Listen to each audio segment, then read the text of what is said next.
오늘도 말씀 주십사고 기도하겠습니다.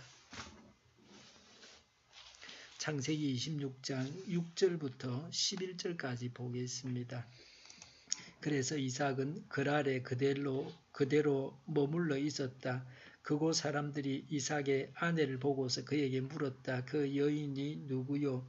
이삭이 대답하였다. 그는 나의 누이요. 이삭은 그는 나의 아내요 하고 말하기가 무서웠다. 이삭은 리브가가 예쁜 여자이므로 그곳 사람들이 리브가를 빼앗으려고 자기를 죽일지도 모른다고 생각하였기 때문이다.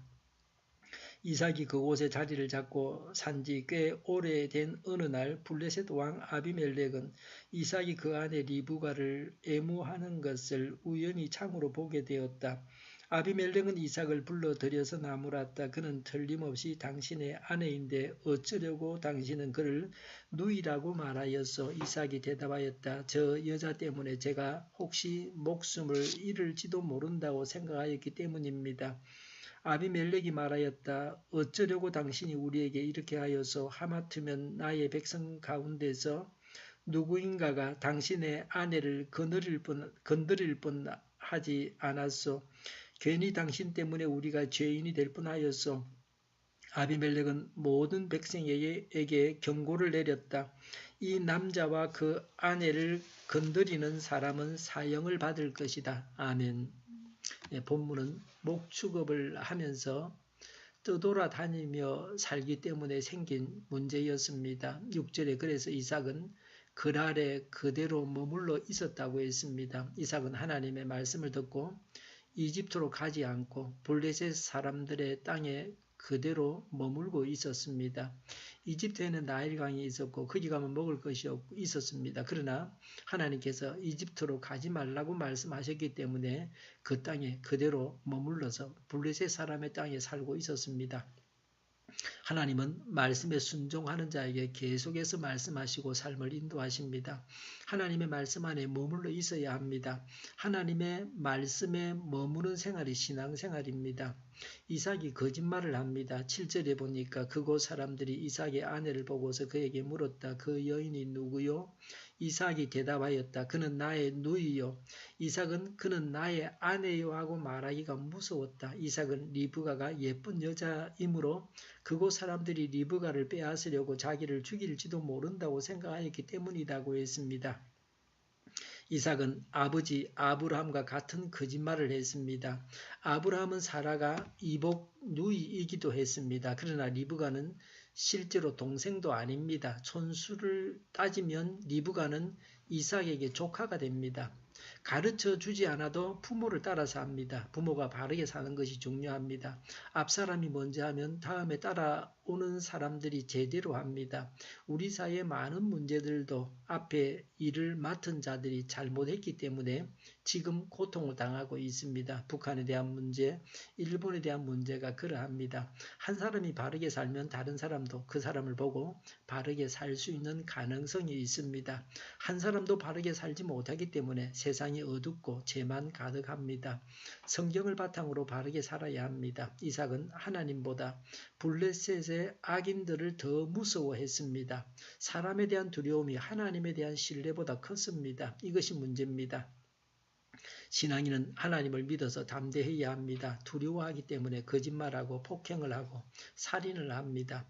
담대하기 때문에 과잉 대응을 하지 않아서 이런 죄를 짓지 않았습니다. 며칠 전에 캐나다에서 그 한국 사람들이 사는 그 지역에 차량으로 사람을 쳐서 죽이는 일들이 일어났는데 그때 그 대처했던 경찰관이 아주 잘했다고 미국 언론에서 극찬을 하고 있는데요. 교과서처럼 그 사람을 우리가 본받아야 되겠다라고 그렇게 말하는 기사를 본 적이 있습니다. 총 한 방 쏘지 않고 그 사람을 체포했다는 겁니다. 미국 경찰 같았으면 쏴 죽였을 거다. 쏴 죽이면 어떻게 조사를 하겠습니까? 이삭은 블레셋 사람들이 남의 부인을 빼앗는 사람이라고 생각했습니다. 남에 대해서 부정적으로 알고 있었습니다. 실제보다 블레셋 사람들을 더 악하게 보았습니다. 거짓말은 하나님께서 금하신 일입니다. 십계명에는 거짓말하지 말라고 하셨습니다. 아직 십계명이 주어진 때는 아닙니다. 그러나 거짓말은 죄입니다. 믿는 자가 불신자에게 거짓말을 한 것은 심각한 일입니다. 믿는 자가 불신자에게 거짓말을 하면 믿는 자를 통해서 불신 세상을 구원할 수 없습니다.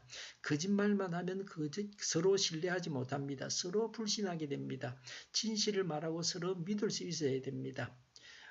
보수적인 신앙을 가지고 있는 사람일수록 어떤 면에서는 비윤리적인 생활을 하는 경우도 많습니다. 신학교 같으면 보수적인 신학교에서는 시험 칠 때 컨닝하는 걸 죄라고 생각하지 않는다. 그건 잘못된 거죠. 바로 잡아야 됩니다. 물론 진보 신학에도 문제는 많이 있지만 그런 문제점들을 우리가 바로 잡아야 됩니다. 서로 믿을 수 있는 인간관계를 맺어야 합니다. 진실을 말하는 그런 사회가 되어야 합니다. 신뢰가 형성되는 그런 사회가 되어야 합니다.